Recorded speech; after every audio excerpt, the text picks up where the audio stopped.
Have you ever wondered what really happened to Lot's wife? Why does her name echo through history as a warning, a symbol of loss and regret? In just a moment, I'm going to take you deep into one of the most fascinating, mysterious, and deeply human stories from the Bible, a story that has captivated minds for thousands of years. But here's the thing, what happened to Lot's wife isn't just some old tale. It's a gripping lesson about choice, consequence, and the heartbreaking price of disobedience that still speaks directly to us today. If you've ever faced a moment where one decision could change everything, then this video is made for you. Stick with me, because by the end, you'll understand not only what happened to Lot's wife, but why it matters more than you ever thought possible. And trust me, this is the answer you came here for. Right now, you might be sitting there, scrolling through videos, wondering if the story is worth your time. Maybe you've heard snippets before, something about a woman who looked back at a burning city and turned to salt. It sounds strange, almost unbelievable. But what if I told you that her story is far more complex and layered than that? What if it's about something every single person struggles with?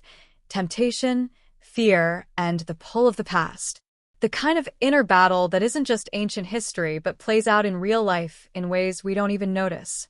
That's exactly what this video will unravel. I want you to feel connected, because this isn't just a story from a dusty old book.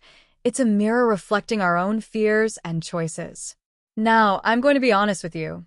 The story of Lot's wife is wrapped in mystery and sometimes misunderstood. It's a story that involves one family, one city, and a moment of divine judgment that changed everything. But the heart of the story lies in this woman's fateful decision. What was going through her mind? Why did she look back when she was warned not to? And what really happened next? These questions have puzzled believers, skeptics, and scholars for centuries. And it's exactly why you're here. To get the full, clear answer that often gets overlooked. Because understanding her story isn't just about history. It's about understanding what it means to obey or to turn away, and how those choices define us. Picture this. A family escaping from a city consumed by fire and brimstone, chaos unfolding all around them, and a stern warning ringing loud and clear. Do not look back. The tension is palpable. The stakes couldn't be higher. Every step they take is a step away from destruction and toward an uncertain future. But for one person, that warning becomes a heartbreaking moment of hesitation, and everything changes. As you watch, imagine yourself in her shoes, torn between fear and attachment, between hope and despair. This is more than a story about punishment. It's a story about human nature itself, about the difficulty of letting go and moving forward when everything familiar is burning behind you. Throughout this video, we're going to dive into the deeper meanings behind the story of Lot's wife.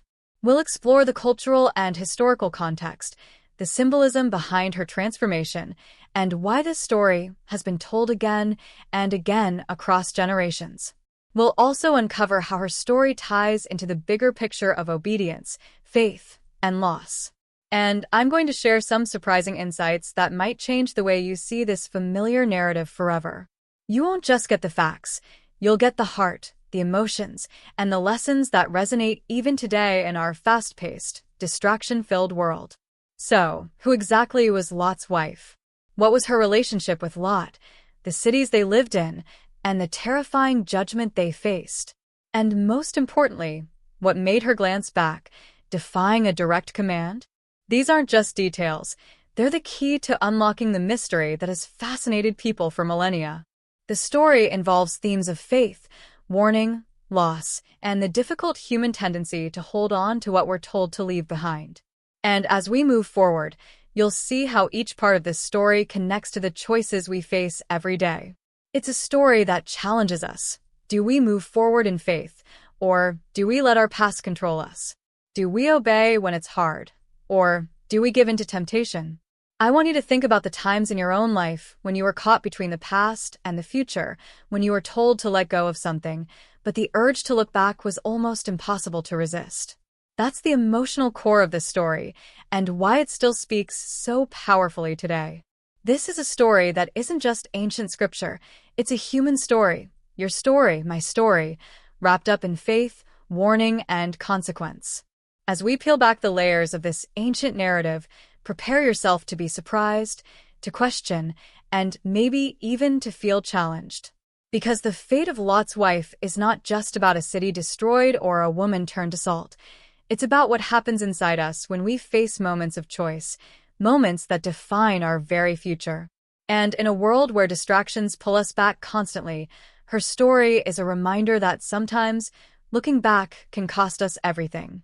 So, if you've ever been curious, if you've ever wanted a deeper understanding of this iconic biblical moment, stay right here.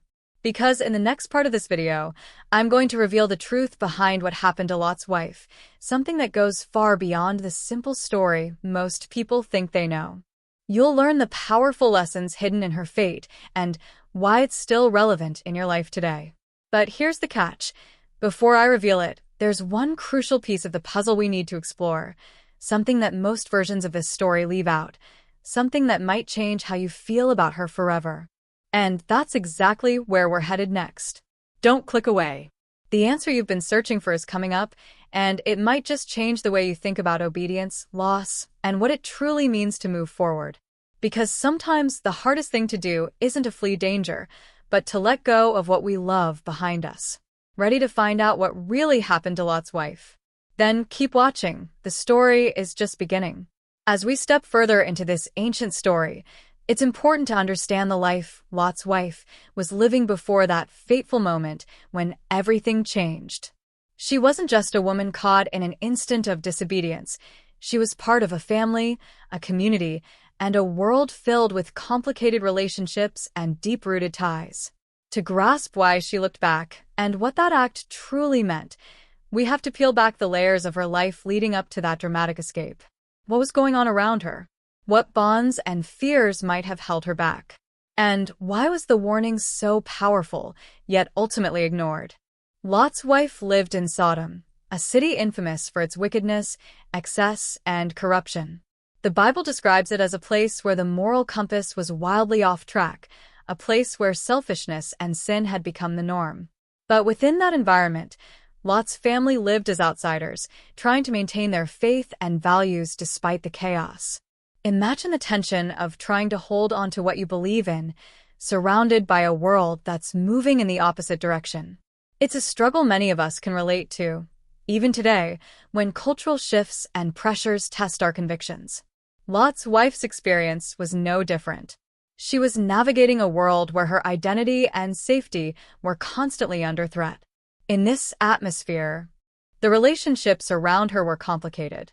Lot himself was a man torn between two worlds, his family's faith and the lure of the city's prosperity.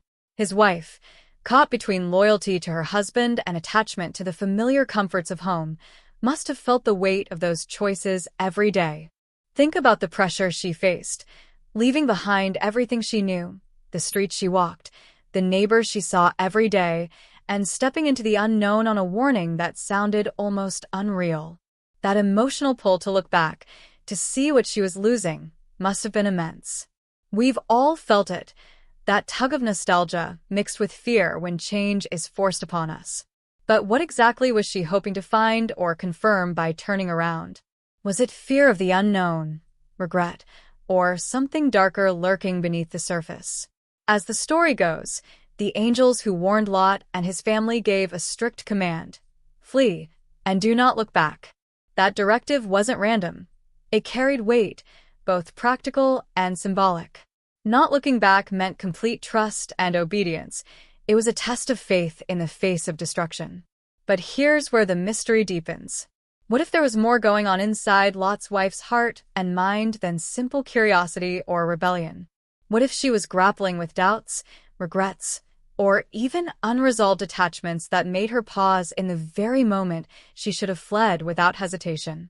These are the questions that have fueled debate for centuries and continue to captivate us because they touch on something universal: the complexity of human emotions in times of crisis. Now, before you jump to conclusions, let's also consider other elements that might have played a role in her fate. There are whispers in some ancient texts and interpretations that suggest she might not have been just an innocent bystander in this story. Some scholars propose that her act of looking back could symbolize a deeper internal conflict or even a silent defiance. Could there have been influences from other people in her life, friends, neighbors, or even strangers, who tempted or pressured her to hesitate?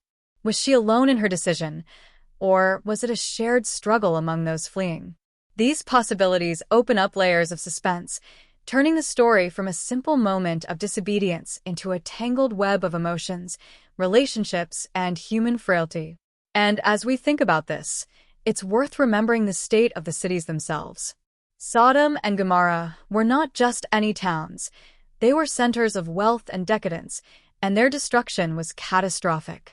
The warning of doom wasn't vague. It was imminent and terrifying. Yet, the fact that anyone stayed behind or even looked back suggests that the destruction wasn't just external but also internal, a spiritual and emotional collapse that affected people differently. Lot's wife's glance back may have been a glimpse of that internal turmoil, a moment when she was caught between worlds, unsure where she truly belonged. So, what about Lot himself? How did his actions and decisions influence the situation? Was he fully aware of the stakes, and did he communicate the urgency to his family?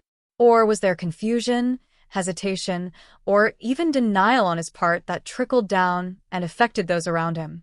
Understanding his role adds another dimension of complexity because family dynamics in moments of crisis often determine how each person reacts. Was Lot's wife isolated in her fear and hesitation, or was there a collective struggle within the family to accept the reality and move forward? And then there are the broader questions about faith and obedience that this story raises. Why was the command so absolute, and what does it mean for us today?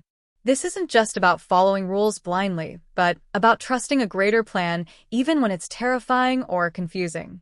Lot's wife's story challenges us to consider what holds us back when we're called to move forward. What are the emotional cities in our own lives that we're tempted to look back at, even when we know we need to let go? These questions add a modern relevance to an ancient narrative, keeping the suspense alive as we search for answers. As you can see, the story of Lot's wife isn't just a simple tale of punishment. It's a complex, multi-layered drama filled with emotional struggles, human relationships, and spiritual lessons that continue to resonate. And while we might never know every detail of what was going on in her heart, the mystery itself invites us to look deeper, not just at the story, but at ourselves. Who or what is pulling us back in moments when we should be moving forward? What are the hidden reasons behind our hesitation and doubt? And now, just when you think you're getting close to an answer, there's one more twist to consider, one more layer of uncertainty that turns the story on its head and challenges everything we think we know. But I'm going to save that for the next part because it's a revelation that will change the way you see the entire narrative and maybe even your own life. So stay with me, because the mystery is far from over, and what happens next will keep you on the edge of your seat, questioning everything you thought you understood about Lot's wife, her fate, and the true meaning of obedience and loss.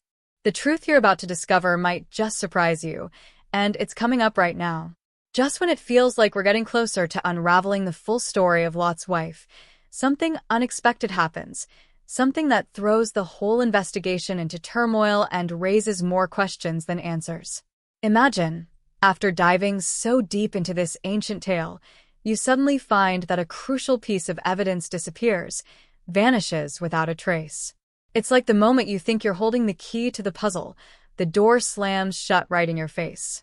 That's exactly what happens here, and it's what makes this story even more compelling and frustrating at the same time. This isn't just an old tale locked in the past. It's a mystery with shadows that stretch far beyond the pages of scripture, involving secret betrayals, hidden motives, and warnings to stop looking too closely. As you dig deeper into the narrative, you start to hear whispers about events and relationships that don't fit the traditional story. There's talk of a secret past, something that Lot's wife carried with her, something that shaped her choices in ways we never considered. Maybe it was a betrayal by someone close, a friend or family member whose actions left her torn and hesitant. Maybe there was a hidden alliance, an unexpected ally whose loyalty was questionable at best. The picture begins to blur, and suddenly, What seemed like a straightforward moment of disobedience becomes a tangled web of emotion and intrigue. It's this kind of complexity that keeps the story alive and pulls us deeper in because it mirrors the complicated, often messy reality of our own lives. But just as you start piecing things together, a warning comes, clear and direct. Someone tells you to stop digging, to let the story rest.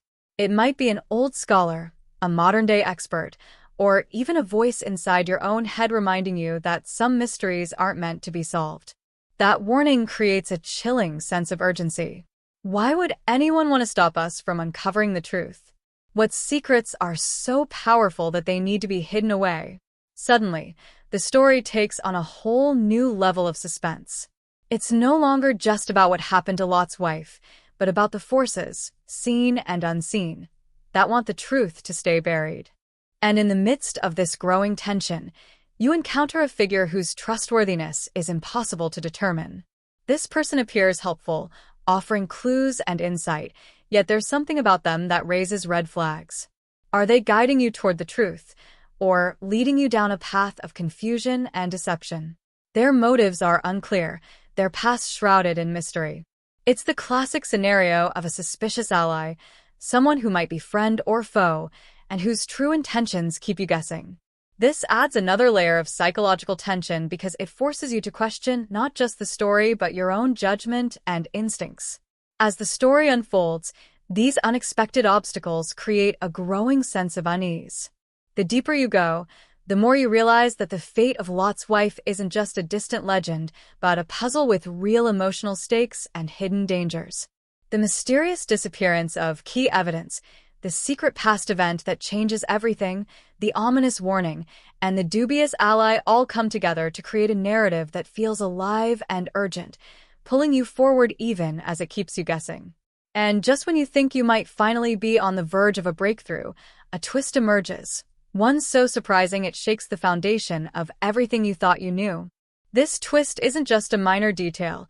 It challenges the entire story and forces you to rethink the meaning of obedience, loss, and fate itself. But here's the catch. I'm not going to reveal it just yet. Because the real answer, the one that will change your perspective forever, is coming up next. So don't go anywhere, because the mystery of Lot's wife is about to take a turn you never expected. You're closer than ever to discovering the truth, but be prepared. What you find might change everything.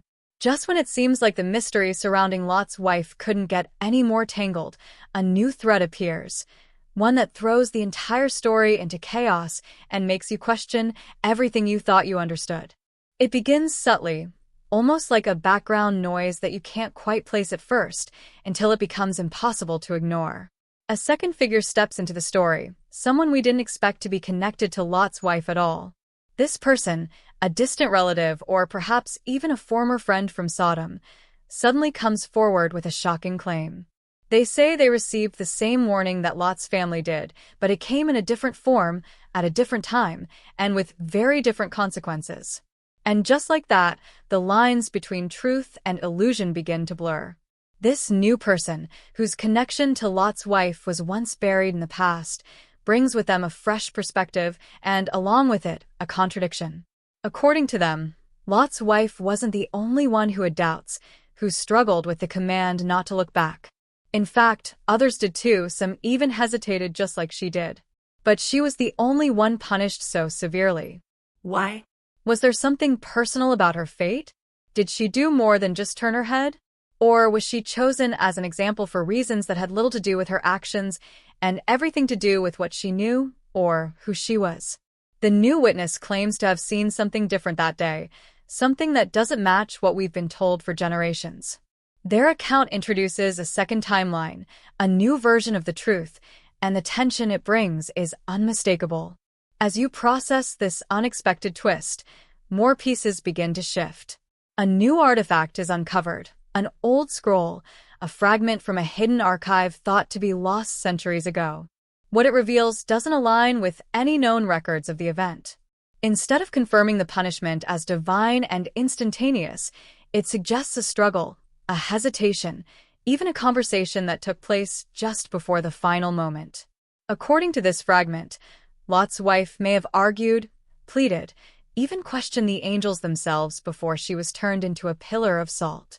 This detail shakes the foundation of the entire story because it implies that her punishment might not have been as clear-cut or deserved as we once believed. If she resisted, if she voiced doubt or concern, does that make her more relatable or more dangerous to those who wanted to silence her? But with every new revelation comes a new threat. The person who shared the alternate version of events suddenly becomes unreachable. No trace, no sign, just gone. Those who try to verify their story are met with vague warnings, unexplained errors in old records, and in some cases, outright threats to stop asking questions. It feels like the deeper you dig, the more someone or something is determined to keep the truth hidden. And the audience is no longer just observing the story. They're now part of it, emotionally invested and questioning how far this conspiracy of silence might reach. Who benefits from keeping the original version of the story intact? And who loses if the real truth comes to light? What if Lot's wife knew something? What if she saw something behind her that no one else was meant to see? Could her act of looking back have been more than a moment of disobedience? Could it have been a final act of defiance, a refusal to abandon the truth? And if that's the case, was her transformation into salt not a punishment but a silencing? That possibility casts every character in a new light. Lot himself starts to seem less like a reluctant hero and more like a man desperate to protect a secret. The angels, once seen as messengers of salvation, now appear with motives that may not be entirely pure. And the city that was destroyed, what if its sins were not what we were told? As these questions build, the stakes rise. This is no longer just about one woman's choice. It's about a larger conflict, one that spans time and touches on the very nature of obedience, truth, and power. The deeper you go, the more you feel that this isn't just a biblical tale. It's a timeless mystery about what happens when someone dares to see what others are determined to keep hidden. And now, with contradictory evidence, a missing witness, and rising threats, it becomes clear. Someone doesn't want the real story to be known. But then, in the middle of all this chaos, something even more startling surfaces.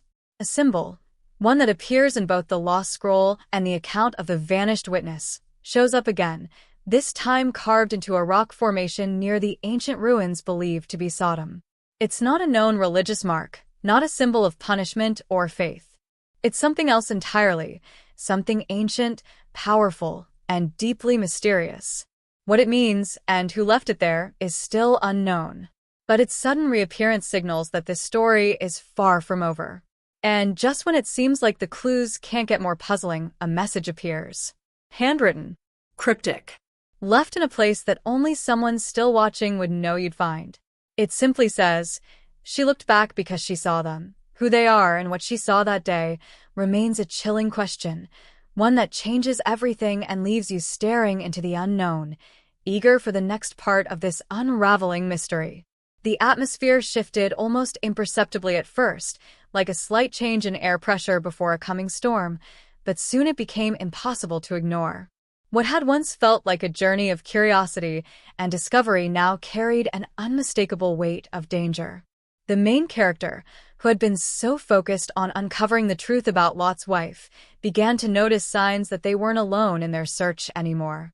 It started with the smallest things, a shadow that lingered too long at the corner of their vision, footsteps echoing behind them when the streets were empty, and strange delays in messages that used to come instantly. At first, they brushed it off, telling themselves it was just the stress of diving too deep into an ancient story. But deep down, they knew better. Something wasn't right. And then came the moment that tore the veil of doubt completely away. A trusted friend, someone who had been helping piece together the inconsistencies and track down that strange symbol found near Sodom's ruins, suddenly vanished. No warning, no goodbye, just gone. Calls went straight to voicemail. Emails bounced back. When they visited the apartment, the place looked like it had been untouched for days, but there was one chilling detail, a single page from one of their research journals, torn out and pinned to the wall with a knife. The page didn't say much, just one sentence scribbled in a hurry. "They're watching all of us now." That was when panic set in, and the truth became clear. This was no longer about researching a mysterious moment in biblical history. This had become personal, and the deeper they went, the more real the threat became. Sleep turned restless. Every creak of the house, every glance from a stranger on the street began to carry weight. The feeling of being followed grew stronger with each passing day. Even in public places, the presence of unfamiliar faces watching just a second too long made the main character's heart pound. And then, a package arrived without a return address. Inside was a photo, grainy and black and white, showing a figure standing near the same ancient site where the mysterious symbol had been found. The figure looked startlingly like Lot's wife before she turned back. The photo was dated only a week ago. That made no sense. None of this made sense anymore. Fear began to bloom in the mind like a storm cloud. What if Lot's wife didn't just look back because she missed her home, but because something unimaginable had appeared behind her, something she couldn't ignore, no matter the command? What if what she saw that day still exists? The more these thoughts took root, the more paranoia seeped in. What if those researching the truth were being picked off one by one, not just because of what they were discovering, but because someone or something didn't want that discovery to ever be made public? As the days passed, the main character began noticing patterns, vehicles that circled the block too many times, faces that appeared in multiple places across the city, even technology acting strange. Phones glitched. Audio recorded conversations that were never spoken aloud. Files disappeared off hard drives and reappeared days later, altered slightly. It felt as though the very tools used to uncover the mystery were being used against them. But the worst part was the sense of isolation. People they once trusted began to distance themselves. Some did it out of fear. Others, perhaps, were never truly on their side to begin with. That thought cut the deepest. The realization that betrayal might be coming from someone close brought a new layer of emotional weight. How do you fight an enemy you can't see, one that's everywhere and nowhere all at once? And just as the fear was about to reach a breaking point, a message was scrawled across their windshield in what looked like salt residue, smeared into the glass during the night. She saw them, and now you do too. The salt crusted and glistened in the morning sun, mocking them with its silent threat. No one nearby had seen anything. No cameras caught a thing. It was as if the message had appeared from nowhere. But it said everything. The danger was real. The fear was justified. And the story of Lot's wife, once dismissed as a simple moral lesson, had revealed itself as a living mystery with dark, possibly supernatural, roots. Now the question wasn't just what happened to Lot's wife, but who, or what, wanted that story to remain buried forever. The stakes were no longer academic or historical. They were deeply personal. Someone wanted the past to stay forgotten. And the only way forward meant risking everything to find out why. The walls were closing in, and the deeper the mystery went, the more it began to feel like no one could be trusted, not even the main character's own memories. Because in stories like this, the danger isn't just out there. Sometimes it's already inside. It was late, well past midnight, when everything changed. The city outside was quiet in that strange, tense way only deep night can bring, the streets blanketed in silence and shadows. Inside the dimly lit apartment, the main character sat surrounded by notes, artifacts, maps, and scattered theories that no longer seemed to add up. Every lead had turned cold. Every possible ally had either disappeared, warned them off, or proven untrustworthy. The fear had become a constant presence, lingering like smoke, but there was still one contact left, one person who had always seemed reliable, supportive, and just cautious enough to avoid suspicion. This was the historian who had first hinted that the story of Lot's wife was more complex than anyone realized. They had been helpful, offering insight, guiding research, and connecting dots no one else could. But tonight, that person called in a panic, voice trembling, saying only one thing. You missed the real clue. It was never about her turning back. The line went dead, and the dread that followed was instant. They rushed to the last location the historian had sent, a storage unit on the edge of town, one that supposedly held backup documents. It was supposed to be a safe space, a dead end. if anyone was watching. But inside, instead of dusty old papers, was something else entirely. A projector. A flickering reel already spinning, playing an old video footage that had clearly been hidden for decades. The grainy film showed something unbelievable, an aerial shot of the ruins of Sodom, then a slow zoom into a figure that should have been Lot's wife. But instead of showing a woman turned to salt, it captured her walking away from the scene, alone, untouched. The camera cut again, to another angle, where someone else, someone cloaked and distant, was watching the city burn from afar. The implication was chilling. Lot's wife never turned around. She never disobeyed. The whole story was a fabrication. At first, it felt impossible. How could such a central story, one told for centuries, be wrong? But then it clicked. That mysterious symbol found at the ruins, the contradictory witness statements, the warnings, the missing evidence, it all made sense if the story had been rewritten to hide the truth. Maybe she wasn't punished for disobedience at all. Maybe she was removed because she knew what really happened in Sodom that day. And worse yet, the cloaked figure in the video? That same symbol appeared on their clothing, subtle, but unmistakable. The very mark that had haunted every step of this investigation wasn't a warning. It was a signature. Someone had been controlling the story from the beginning. Just then, the historian appeared in person, shaken, drenched in rain, and clearly frightened. But what they said next broke everything wide open. She didn't just see something behind her. She survived. The pillar of salt? It was a decoy. They made it up. She walked away with something they needed buried forever. The silence in the room was deafening. Everything that had come before, the search for truth, the threats, the missing friend, the emotional toll, it all hinged on one monstrous lie. The real mystery wasn't about disobedience. It was about suppression. Lot's wife hadn't been punished. She had escaped. And ever since someone or something had been making sure no one ever uncovered that fact. But that wasn't even the most shocking part. As the historian backed up, reaching into their coat, they pulled out a document that had been sealed for decades. It was a letter, written in ancient Hebrew, addressed not to Lot, not to his daughters, but to a future reader. Signed only with the symbol, it read, "She carried the memory of what happened. If you find this, you are already in danger." And below it was one more sentence, scribbled in what looked like a hurried, shaking hand. She was never alone. In that instant, the room seemed to shrink. The walls felt closer, the air heavier. Because this wasn't just a biblical mystery anymore. This was a cover-up, generations in the making, with roots that stretched deeper than anyone had imagined. And if she wasn't alone, who was with her? What were they carrying? And why, after all this time, was someone so desperate to make sure the world never found out?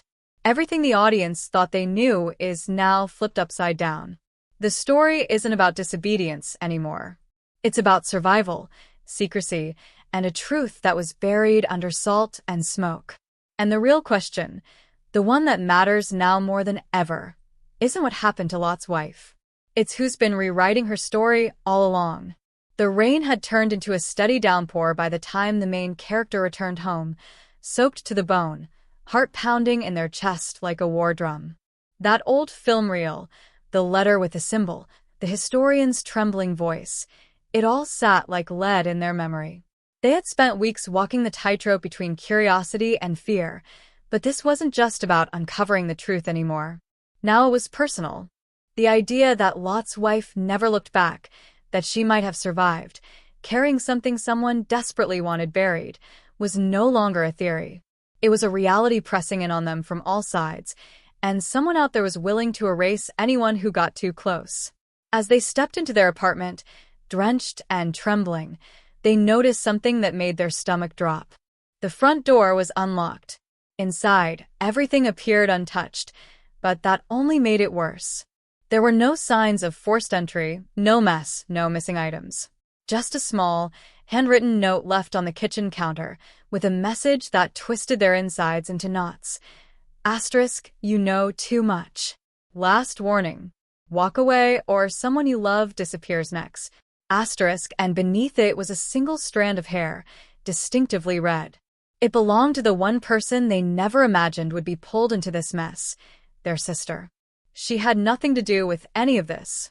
She didn't even know the full story, and now she was being used as leverage.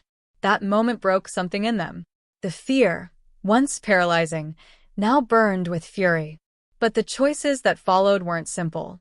The historian urged them to release the information immediately, to upload the film, scan the letter, let the world see what had been hidden. But then the phone rang again, this time from a blocked number. A voice, calm and deliberate, offered a chilling ultimatum. Asterisk, if you release that footage, she vanishes forever. You'll never find her. But if you stop now, destroy everything, you walk away. Safe. Alive. Both of you. Asterisk, there was no trace of emotion in that voice, no hint of bluster or desperation. Just quiet certainty and the sound of someone who had done this before. The choice was impossible. Save their sister and live with the knowledge that they let history remain a lie, or reveal the truth and risk everything, including the one person they couldn't bear to lose. The emotional weight was suffocating.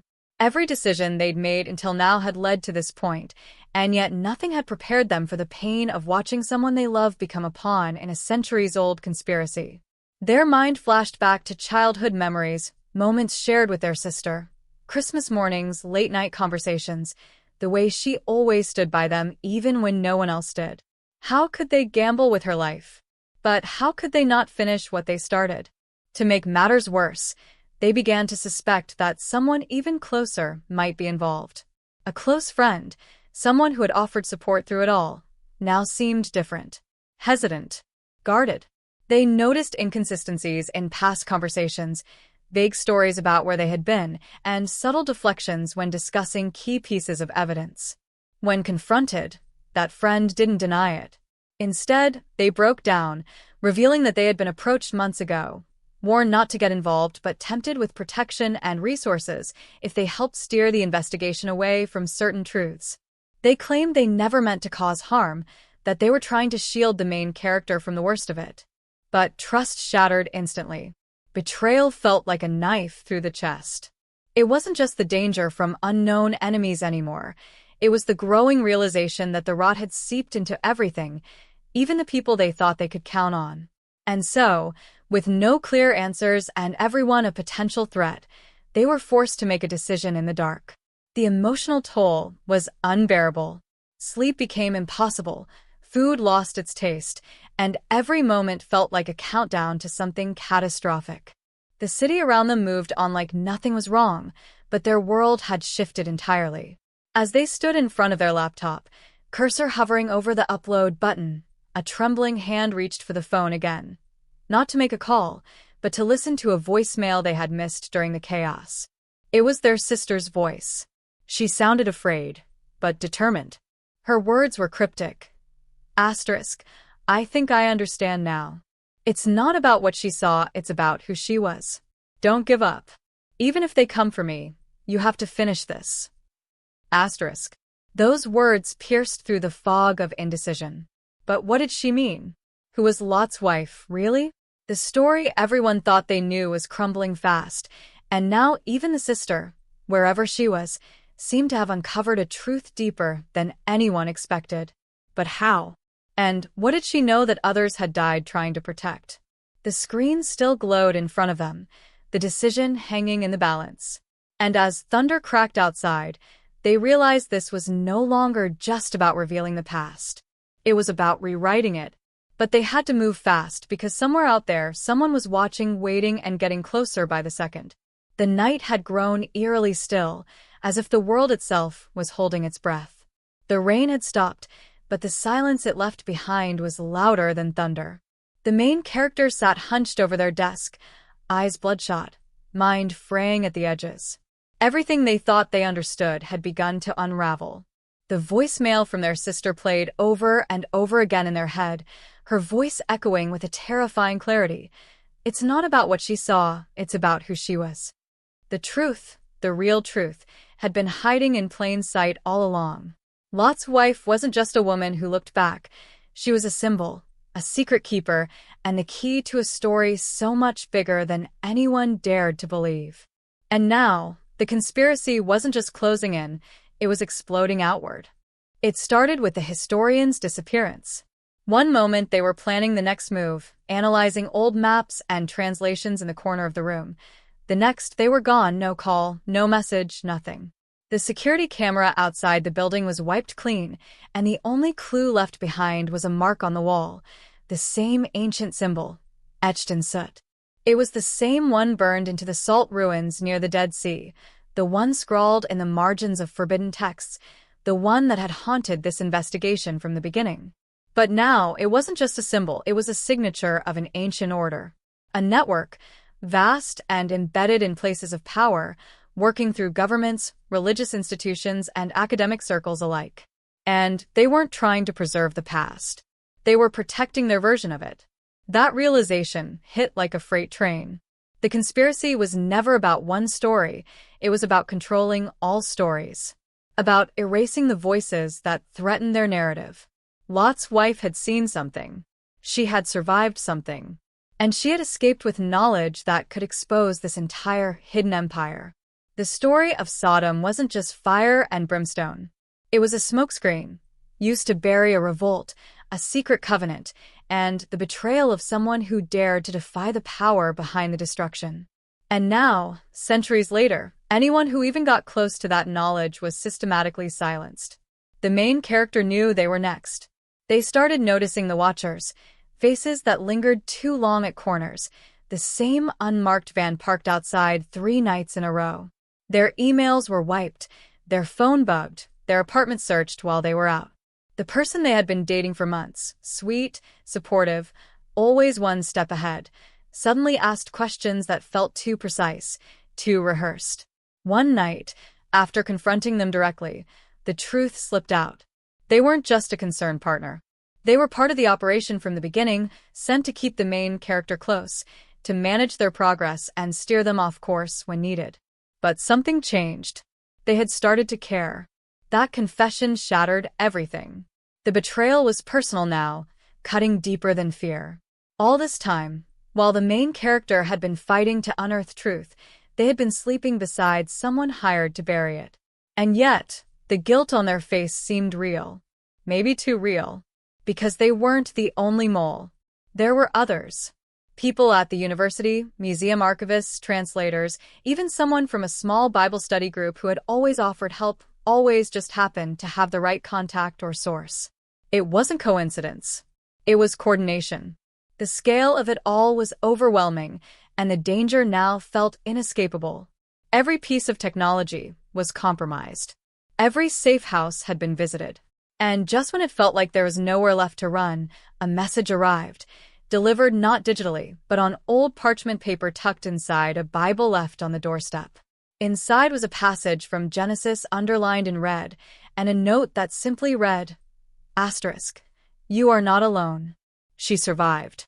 So can you. Asterisk, that's when it hit them.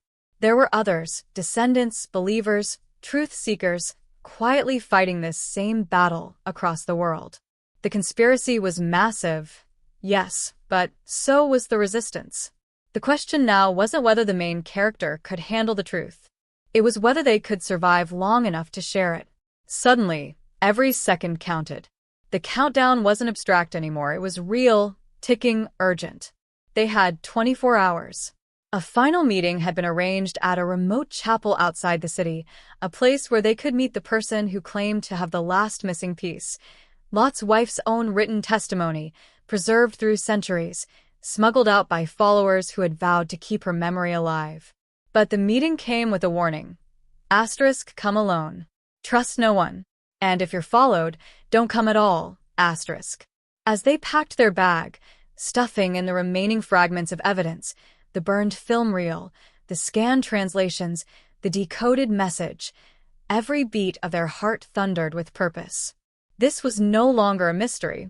It was a mission, a war over truth, legacy, and control. And somewhere out there, in the dark edges of history, the real story of Lot's wife was waiting to be told. But the price of telling it? Everything. Because when ancient secrets collide with modern power, survival isn't promised, and betrayal might be just around the next corner.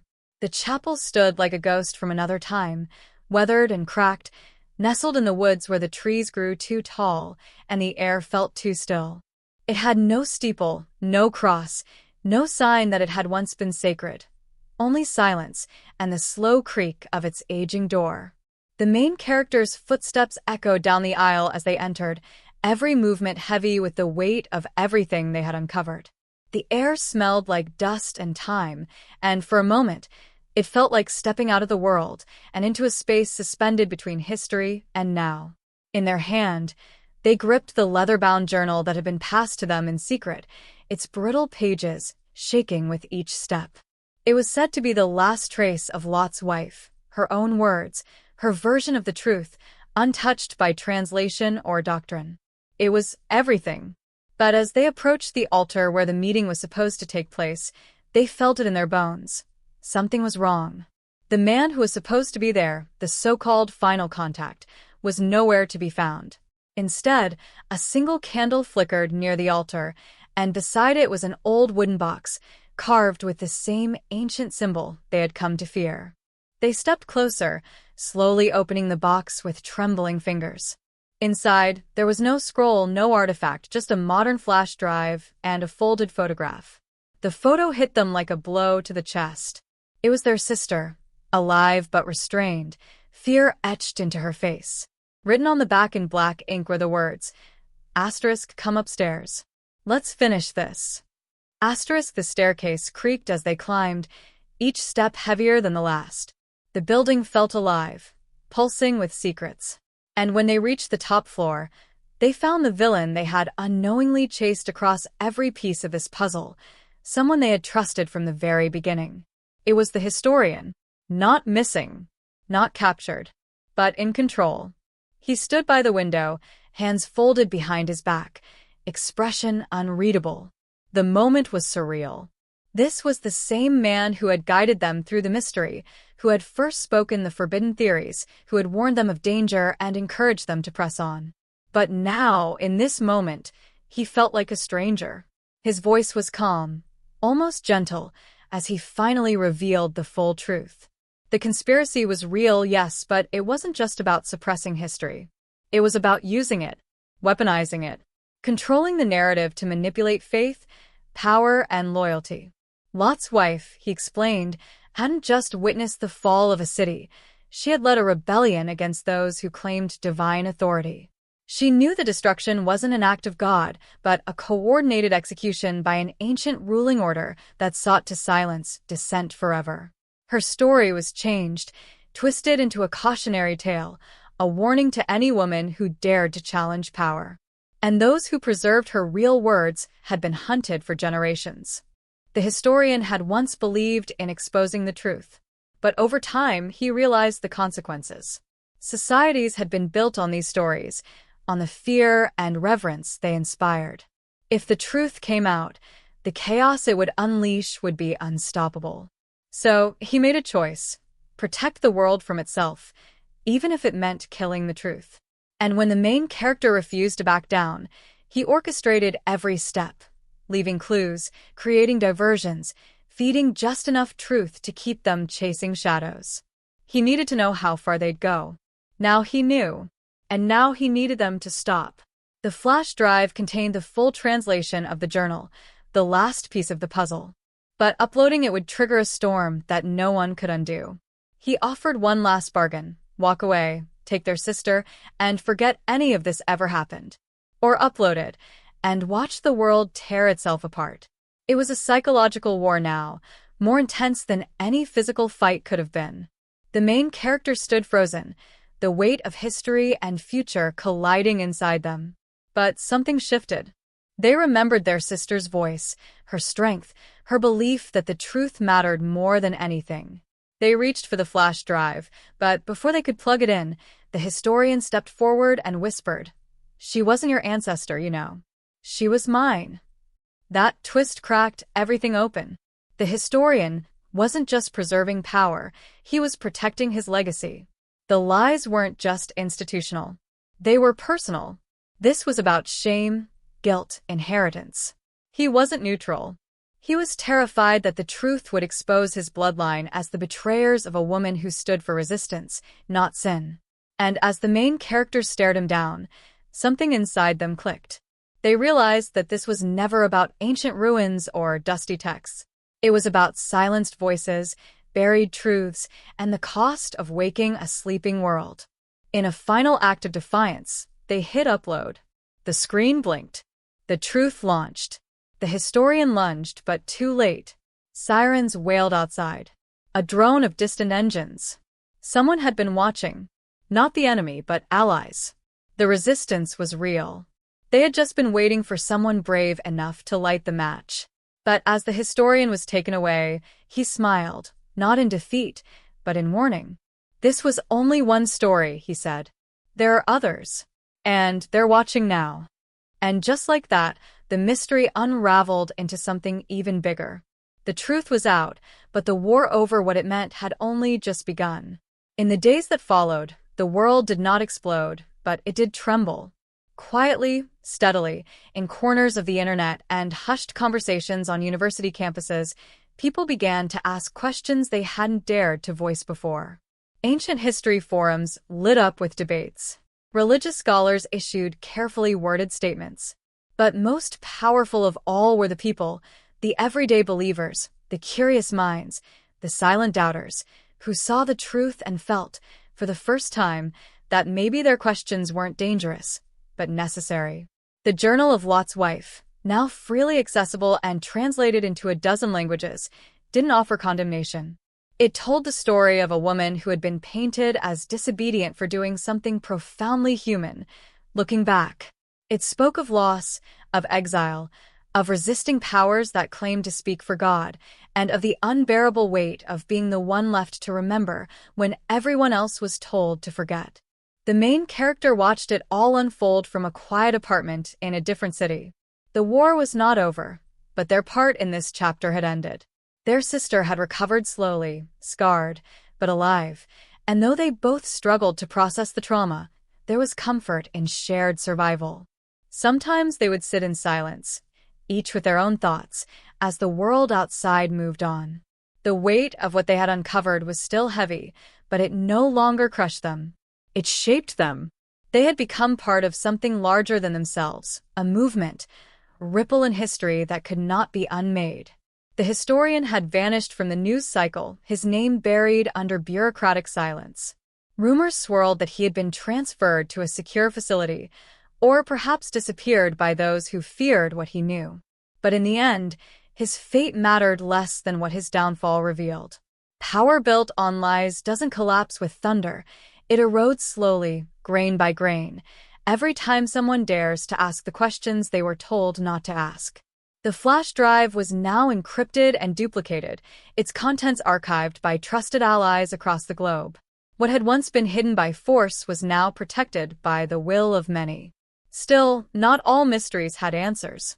The identity of the person who slipped the Bible onto the doorstep, the origin of the symbol etched in salt across the ruins, the whispered names in the margins of ancient texts, they remained unsolved.